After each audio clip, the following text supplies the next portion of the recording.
বাংলাদেশের denim industry কি জানেন, আগে যখন আমরা ডেনিমটা করতাম তখন কিন্তু ম্যাক্সিমাম কাপড় কিন্তু ইয়ে থেকে চলে আসতো, আম, ইন্দোনেশিয়া থেকে নিয়ে আসতাম। এখন কিন্তু বাংলাদেশে অনেকগুলো ডেনিম মিল হয়, এবং সেক্ষেত্রে যেটা সুবিধাটা হলো যে আমরা নিজেরাই ডেনিম ফ্যাব্রিক প্রডিউস করি এবং আমরা ডেনিম গার্মেন্টস করি। সেক্ষেত্রে একটা সুবিধা হলো যে আমরা যদি জিএসটি প্লাসও পাই, প্লাস আমরা পাই, তাহলে কিন্তু ডেনিম কিন্তু ডিটিসি অ্যাক্সেস পাবো, যেহেতু ফ্যাব্রিক্সটা আমরা নিজেরাই করে এবং বুটিক থেকে ডেলিভারি কিন্তু এই সুযোগটা আমাদের তৈরি হয়েছে।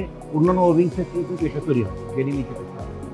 এবং ডেনিম আমাদের আলটিমেটলি ডেনিমটা প্রোগ্রেসের কারণে আমাদের তো ইয়ে আমাদের কী বলবো গার্মেন্টসের এক্সপোর্ট অনেক।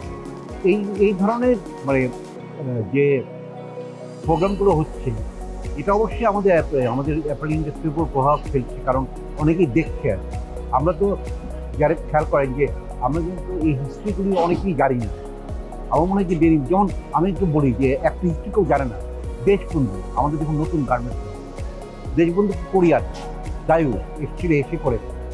তা আপনি খেয়াল করেন পরবর্তীতে যারা এন্টারপ্রেনার হয়েছে তারা কিন্তু ওখানেই চাকরি করে, তাই না?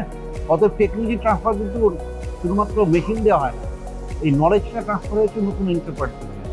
সেরকমভাবে আমি যেটা বলছি যে আপনি যেটা করছেন, দেখা যায় কিন্তু অনেকেই তাদের নতুন নতুন প্রোডাক্ট নিয়ে যারা আসছে তারা কিন্তু উৎসাহিত হবে, এবং দেখবেন যে নতুন নতুন প্রোডাক্টগুলো আসার চেষ্টা হবে এদিকে। সেটা হচ্ছে কিন্তু এই ধরনের